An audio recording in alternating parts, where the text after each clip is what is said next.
এজন্য রাসূল সাল্লাল্লাহু আলাইহি ওয়াসাল্লাম শুধু দুনিয়ায় নয় আসমান পর্যন্ত তার সম্মান আল্লাহ পাক রাসূল পাক সাল্লাল্লাহু আলাইহি ওয়াসাল্লামকে আল্লাহ তাআলা দিয়েছেন। হাসরের মাঠে স্বর্ণ খচিত আল্লাহ পাক রব্বুল আলামিন সিংহাসনের পাশেই রাসূল সাল্লাল্লাহু আলাইহি ওয়াসাল্লামের সিংহাসন থাকবে, বলেন সুবহানাল্লাহ। বিশ্ব নবী সাল্লাল্লাহু আলাইহি ওয়াসাল্লাম যখন তিনি মিরাজের রাত্রিতে যাচ্ছিলেন, যখন তিনি মিরাজের রাত্রির বেলা বুরাকে চড়ে যাচ্ছিলেন, জিবরাইল আলাইহিস সালাতু ওয়াস সালাম তাকে সামনের দিকে নিয়ে যাচ্ছিলেন।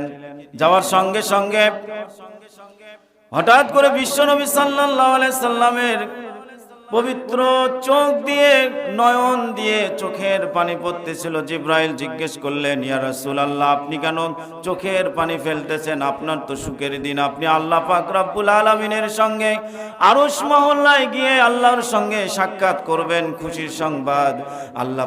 আল্লাহ রাসূল বললেন, ও ভাই জিবরাইল, তুমি হয়তো জানো না, আজকে আমি আল্লাহ পাক রব্বুল আলামিনের সঙ্গে সাক্ষাৎ করার জন্য এই খুশিতে যেমন বিভোর হয়েছি, তুমি আমাকে বুরাকে চড়ে লাগাম ধরে টেনে টেনে এক আসমান থেকে আর এক আসমানে, এমন করে চতুর্থ আসমান থেকে শুরু করে সপ্তম আসমান পর্যন্ত তুমি আমাকে নিয়ে যাবে।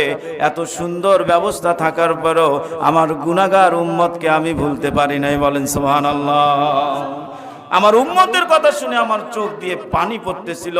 আমি অনেক সুন্দরভাবে বুরাকে চড়ে চলে যাচ্ছি, আর আমার উম্মতের কি হবে এই চিন্তায় পেরেশানির মধ্যে আমি কেঁদে ফেলেছি। আল্লাহ পাক জিবরাইলকে ডেকে বললেন, ও জিবরাইল, আমার হাবিবকে বলে দাও তিনি যেন কাঁদেন না, উম্মতের জন্য কাঁদেন না।